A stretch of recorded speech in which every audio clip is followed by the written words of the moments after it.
So 1.2 day 2, when we're looking at this graph and we're asking about the domain, we look at the x values that got used up. Since this is filled in and this goes on forever, it looks like the domain is from -3 to infinity. Again, we're just looking away from the x-axis and asking what inputs got used up. And then for the range, we're going along the y-axis and saying, did we ever get an output? And it turns out that we got outputs from 0 all the way up to a height as far as you want to go, so that is the range. Notice these are brackets because they're including. Make sure it's very clear if you have open or closed endpoints. 43, if this is your function and you're wanting to graph it, well, first thing I would do is I would let the reader know, hey, one function this way, if x is greater than or equal to 0, will be x plus 2. And then if you go this way, it will be x squared. And so you graph the function x squared here. Here's a dot. And that's going to be -1, 1 to put one dot on this function. Notice this is open because it's if x is strictly less than 0. But for this piece, if x is greater than or equal to 0, then we want to fill in here because it's equal to 0. And you just draw this line over here. Notice it has a slope of 1 and an intercept of 2. The domain is -infinity to infinity. 51, if this is your function and you're asked to plug in values, well, first, if you plug in -1, since it's less than 0, you plug into this piece. We get -5. 0, well, 0 is in the interval from 0 to 3, including both, so you plug it into here and get out just 3. 2, when you plug it in here, it's jammed in between 0 and 3 also, and you get out just 3. And then 4, since it's greater than 3, you're going to plug it into the last piece. You're going to get 4 squared, which is 16. So that's 51.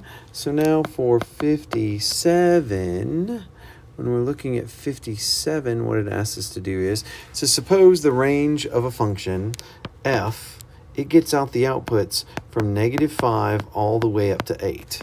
So imagine a function that goes from, maybe you draw one, that goes from -5 all the way up here, to a +8. Can you imagine that function in your mind? Yes?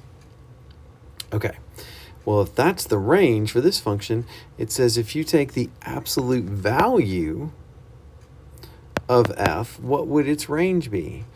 Well, notice if you take the absolute value of f, what it's going to do is it's going to take all of these values that are negative and make them positive.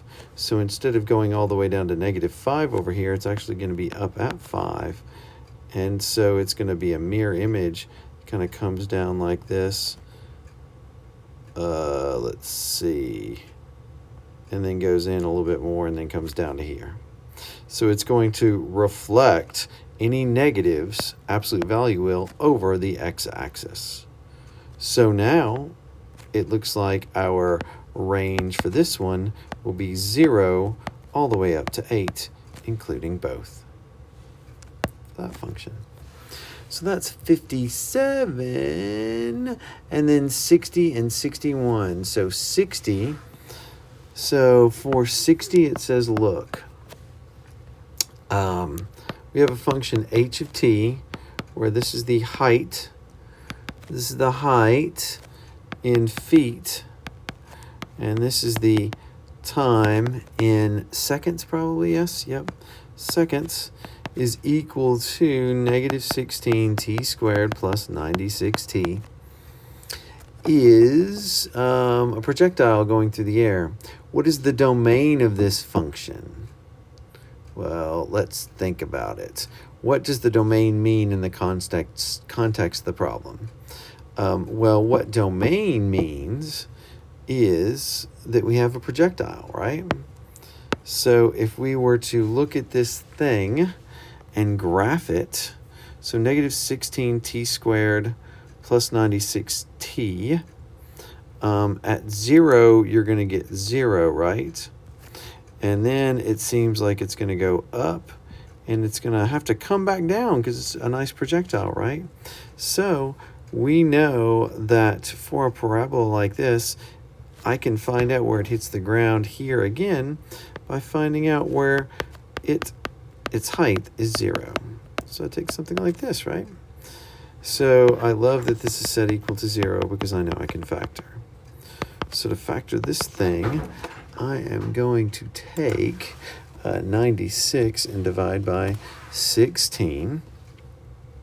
And if I factor out a 16 out of both of these, I'm going to get negative t squared, what? Minus 6t, right? I'm going to get, I'm sorry, plus 6. Wait, yeah, plus 6t. So I think what I actually want to factor out is a 16t. So if I factor out a 16t, what you're going to be left with is negative t plus 6, right?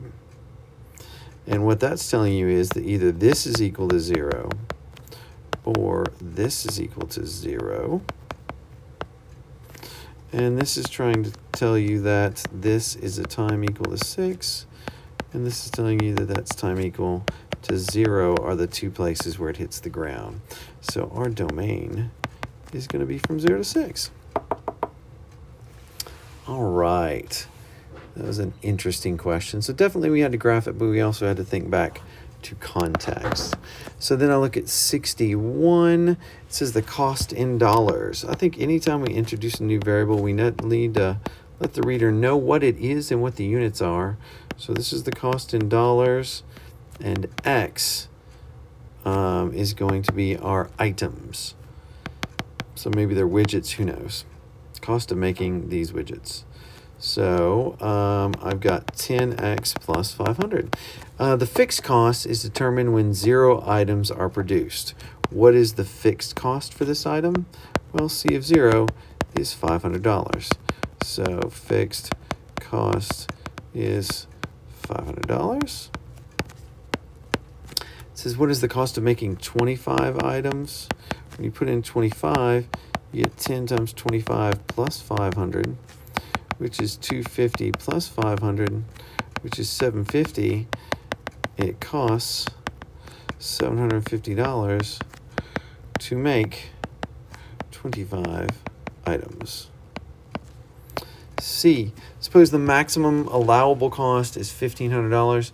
What are the domain and range of this cost function? So if we were to look at this, it's got 500 is this y-intercept, because this is mx plus b is its form, where b is 500 and m is 10. So that means we start off at $500, and each time for 0 items, and each time we add 1 item, we go up $10. So that means this is 510.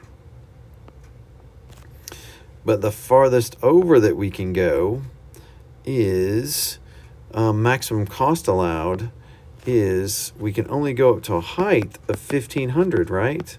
So that means I have to look back and think, okay, if you are up here at a height of 1,500, what was my input? What was my x? So in other words, when you plug in 1,500 and you solve for x, what do you get? Pretty easy. You get $1,000 is equal to 10x, so x is equal to 100. So 100 items.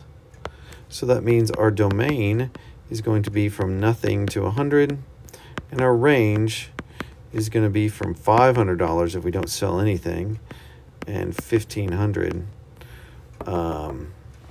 if we sell 100. Yep. Cool. And since that is 61, we're done. Great work. See you next time.